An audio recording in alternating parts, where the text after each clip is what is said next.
अस्सलाम वालेकुम। आज का हमारा टॉपिक है light the driving energy. Lecture को स्टार्ट करने से पहले मैं बताती चलूँ कि आप मेरे चैनल को लाइक करें, शेयर करें और सब्सक्राइब करें और बेल आइकन पे क्लिक करके ऑल वीडियोस को सिलेक्ट करें ताकि आपको नए आने वाली वीडियोस की नोटिफिकेशन मिलती रहे। तो हम फोटोसिंथेसिस के प्रोसेस को जो है प्रोसीड कर रहे थे और उन्हें हमने कंटिन्यू रखा हुआ था कि हमारे पास जो फर्स्ट एनर्जी ट्रांसफॉर्मेशन प्रोसेस है बायोएनर्जेटिक्स का, वो हमारे पास फोटोसिंथेसिस है। हमने फोटोसिंथेसिस में उसकी लोकेशन और उसकी रिएक्शंस को देखा है और उसमें उसके एजेंट्स को देखा है जो कि उस रिएक्शन को कैरी आउट कर रहे होते हैं, जो कि हमारे पास हैं फोटोसिंथेटिक पिगमेंट्स। प्रीवियस टॉपिक में हमने पिगमेंट्स के स्ट्रक्चर को देखा है और कौन से मेन और एसेसरी पिगमेंट्स हैं उनको देखा है और उनका क्या रोल है फोटोसिंथेसिस में, कि उनके बगैर फोटोसिंथेसिस का रिएक्शन हो ही नहीं सकता। अब हमने पिगमेंट्स का जहाँ पर रोल देखा है वहाँ हमने लाइट का भी रोल देखना है। लाइट जो है हमारे पास, ये भी एक बहुत इम्पॉर्टेंट जो है वो एक हमारे पास रोल प्ले करती है फोटोसिंथेसिस के प्रोसेस में, और इसे ड्राइविंग एनर्जी क्यों कहा जाता है अब हमने इसको देखना है। हम स्पेक्ट्रम की बेस पे भी देखेंगे। पहले हम लाइट की बेस पे थोड़ी बात कर लें कि हमारे पास जो है लाइट एक एनर्जी है हमारे पास, और in the form of energy light को हम इलेक्ट्रोमैग्नेटिक वेव्स और रेडिएशन बोलते हैं। लाइट को हम इलेक्ट्रोमैग्नेटिक रेडिएशंस कहते हैं।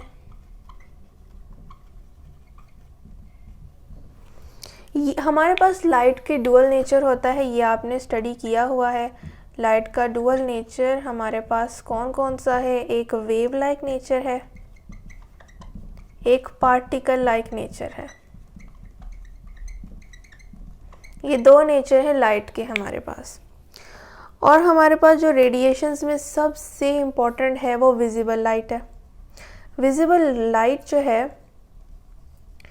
ये इसकी रेंज अगर हम देखें तो ये हमें याद रखनी है, जो कि है 380 टू 750 नैनोमीटर। ये हमें एमसीक्यूज़ के पॉइंट ऑफ व्यू से बहुत इंपॉर्टेंट पॉइंट है।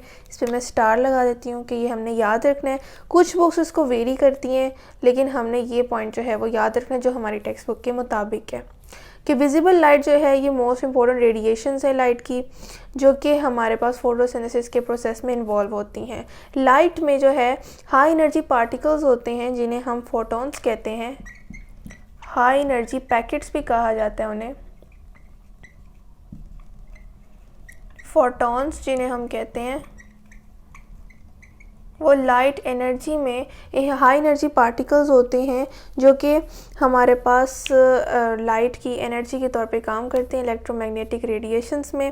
तो विजिबल लाइट एक ऐसी लाइट है हमारे पास जिसमें 7 कलर्स होते हैं। विग्योर हमने ये रेंज पढ़ी हुई है, violet, indigo, green, red, orange and yellow. इसमें जो है इस रेंज में जो हमारे पास कलर्स होते हैं उनकी वेवलेंथ विजिबल लाइट की 380 टू 750 नैनोमीटर होती है, जो कि यूटिलाइज होती है in different processes of life. Photosynthesis भी उसमें से एक प्रोसेस है विजिबल लाइट जिसकी ये वेवलेंथ विजिबल लाइट की इन्वॉल्व होती है, और उसमें हमारे पास फॉलोइंग कलर्स होते हैं। इन कलर्स की बेसिस पे कि कौन से कलर विजिबल लाइट में जो कि इस वेवलेंथ में है सबसे ज़्यादा एब्जॉर्ब हो रहे हैं और किसकी सबसे ज़्यादा इफेक्टिव है, ये हमारा मेन टॉपिक है। हमारे पास सोलर एनर्जी जो है वो फॉल करती है प्लांट्स पर, लेकिन वो टोटली इस्तेमाल नहीं होती, सिर्फ उसका 1% जो है वो प्लांट इस्तेमाल करते हैं, और जो कि वो एनर्जी और फूड बनाने के लिए इस्तेमाल करते हैं। ये पॉइंट भी हम अपने प्रीवियस टॉपिक में पढ़ के आ चुके हैं। अब हमने देखना है कि विजिबल लाइट में कि वेवलेंथ की इस रेंज में जो भी कलर्स प्रेजेंट हैं उनका क्या रोल है हमारे पास फोटोसिंथेसिस में। तो ये अब हमारा टॉपिक है, हमने इसका जो है वो मेन जो है डिस्कशन लाइट की पढ़ ली है। अब लाइट की इस रेंज में जो जितने भी कलर्स फॉल करते हैं उनको हमने स्टडी करना है। तो हमारे पास जो है एब्जॉर्प्शन स्पेक्ट्रम को हमने देखना है कि लाइट जो है वो कौन कौन सी एब्जॉर्ब हो रही हैं, और हमारे पास जो फिलामेंट्स हमारे पास जो पिगमेंट्स थे फोटोसिंथेटिक पिगमेंट्स, जो कि लाइट एब्जॉर्बिंग पिगमेंट्स थे जिन्होंने लाइट को एब्जॉर्ब करके आगे जो है वो उनकी केमिकल एनर्जी में उनको कन्वर्ट करना था सोलर एनर्जी को। उनके ग्राफ को हमने देखना है जो कि एब्जॉर्प्शन स्पेक्ट्रम का है हमारे पास ग्राफ, और फिर हमने इनका इंडिविजुअली जो है वो देखना है कि सबसे ज़्यादा कौन सा कलर एब्जॉर्ब हो रहा है by which chlorophyll molecule.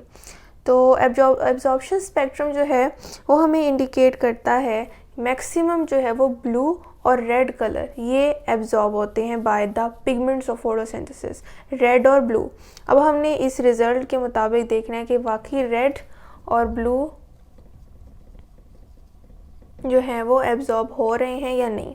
Absorption spectrum हमें यही बताता है कि कौन सी लाइट की कौन सी वेवलेंथ सबसे ज़्यादा एब्जॉर्ब होती है।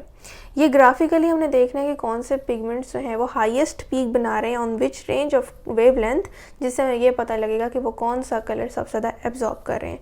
हमने 3 यहाँ पर ग्राफ बनाए हैं, यानी फिर कैरोटीनॉइड्स, क्लोरोफिल और क्लोरोफिल बी को जो है वो रिप्रेजेंट करेंगे उनके एब्जॉर्प्शन स्पेक्ट्रम को। ये है परसेंट एब्जॉर्ब और ये है वेवलेंथ। हमारे पास जो ग्राफ है ये क्लोरोफिल बी ए का है, ब्लू हमारे पास जो लाइंस हैं वो क्लोरोफिल बी और कैरोटीनॉइड्स की रेड लाइन है। अब हमें देखना है कि एब्जॉर्प्शन स्पेक्ट्रम जो है उसमें हमें ये भी पता लगता है कि एब्जॉर्प्शन क्राइटेरिया जो है सोलर एनर्जी का कैरोटीनॉइड्स का क्लोरोफिल से डिफरेंट है। वो भी कैसे, वो भी हम देखेंगे। हमने ये पढ़ा था कि क्लोरोफिल ए और बी जिन कलर्स को एब्जॉर्ब नहीं करते, कैरोटीनॉइड्स उनको भी एब्जॉर्ब करके स्पेक्ट्रम को ब्रॉड करता है, स्पेक्ट्रम की रेंज को। तो फर्स्ट हमारे पास है, यहाँ पर हमने जो कॉलम्स बनाए हैं, फर्स्ट पॉइंट है वेवलेंथ का कि first highest peak chlorophyll A, B और कैरोटीनॉइड्स में कहाँ बनती है। तो क्लोरोफिल ए जो कि ग्रीन कलर से मैंने रिप्रेजेंट किया है यहाँ पर, उसमें सबसे हाईएस्ट पीक हमारी इस पॉइंट पे बन रही है जो कि हमारे पास 500 नैनोमीटर की रेंज में आ रहा है। तो मैंने यहाँ पर 500 नैनोमीटर की रेंज लिखी है। ये वॉयलेट और ब्लू की रेंज है जिसमें ये पीक हाईएस्ट बन रही है, first highest peak of chlorophyll a. तो यहाँ पर वॉयलेट और ब्लू की रेंज हमने 500 नैनोमीटर पुट की है। अब हमारे पास क्लोरोफिल बी की फर्स्ट जो है वो हाईएस्ट पीक ब्लू की, वो भी इसी रेंज में बन रही है। यहाँ पर इस रेंज में वॉयलेट और ब्लू की रेंज है 500 नैनोमीटर की, तो इसकी भी वही रेंज होगी हाईएस्ट पीक पे। कैरोटीनॉइड्स की भी ये रेड मार्कर से शो किया, इसी रेंज में है 500 नैनोमीटर की रेंज में, तो ये भी फर्स्ट हाईएस्ट पीक इसी रेंज में बनाएगी वॉयलेट और ब्लू में। सेकेंड हाईएस्ट पीक पे चलें तो क्लोरोफिल ए अपनी सेकेंड हाईएस्ट पीक जो है, ये फर्स्ट हमारे पास हाईएस्ट पीक तीनों की हो गई, second highest peak chlorophyll A की देखी जाए तो वो यहाँ बन रही है जो कि ऑरेंज और रेड की रेंज है। अब ऑरेंज और रेड की रेंज में ये बन रही है, तो यहाँ ऑरेंज रेड लिखा, 700 नैनोमीटर वेवलेंथ के अकॉर्डेंस हमने यहाँ पर लिख दिया।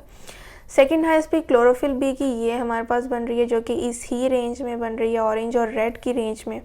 तो यहाँ पर भी हमने इसको यही लिखा कि ऑरेंज और रेड में सेकंड हाईएस्ट पीक बन रही है। कैरोटीनॉइड्स की हमारे पास सेकंड हाईएस्ट पीक नहीं बन रही, तो हमने उस पर क्रॉस लगा दिया।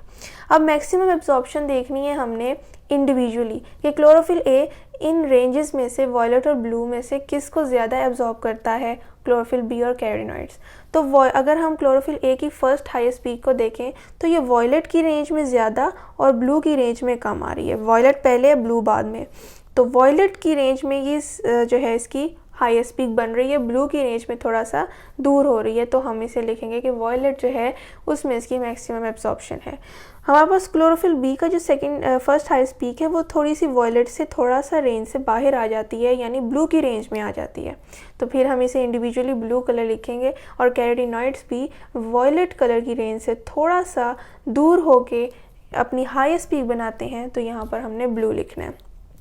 सेकंड हाईएस्ट पीक के इन अकॉर्डेंस हम वैसे ही बात कर लें कि हमारे पास सेकंड हाईएस्ट पीक जो है वो यहाँ पर क्लोरोफिल ए रेड की, ऑरेंज और रेड का हमने कहा था, तो ये ऑरेंज और रेड में से रेड की रेंज पर बना रही है। और क्लोरोफिल बी के जो फर्स्ट हाईएस्ट रेंज है ऑरेंज और रेड के इन बिटवीन बना रही है, तो इसे हम रेड ही कंसीडर करेंगे because it is a darker colour.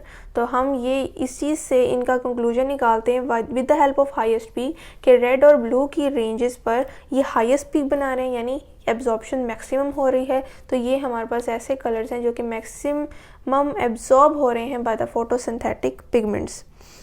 और कैरोटीनॉइड्स का हमारे पास एब्जॉर्प्शन स्पेक्ट्रम जो है उसका क्राइटेरिया डिफरेंट है from that of chlorophyll a and b. तो ये था आज का हमारा टॉपिक जिसमें हमने एब्जॉर्प्शन स्पेक्ट्रम को देखा और हमारे पास क्लोरोफिल और कैरोटीनॉइड्स का आपस में कंपैरिजन कि कौन सा कलर कौन सा क्लोरोफिल ज़्यादा एब्जॉर्ब करता है और कौन सा रिफ्लेक्ट करता है। तो ये था आज का हमारा टॉपिक जिसमें हमने एब्जॉर्प्शन स्पेक्ट्रम को देखा। इंशाल्लाह नेक्स्ट लेक्चर में हम इफ़ेक्टिवनेस ऑफ लाइट को देखेंगे कि एक्शन स्पेक्ट्रम को डिस्कस करेंगे और इन्हीं तीनों का कंपैरिजन करेंगे। तो आई होप आपको आज के लेक्चर की समझ आई होगी। अगर कोई क्वेश्चन हो तो आप कमेंट में ज़रूर पूछें। मैं फिर बताती चलूँ कि आप मेरे चैनल को लाइक करें, शेयर करें और सब्सक्राइब करें और बेल आइकन पे क्लिक करके ऑल वीडियोस को सिलेक्ट करें ताकि आपको नए आने वाले वीडियोस की नोटिफिकेशन होती रहे। शुक्रिया, अल्लाह हाफ़िज़।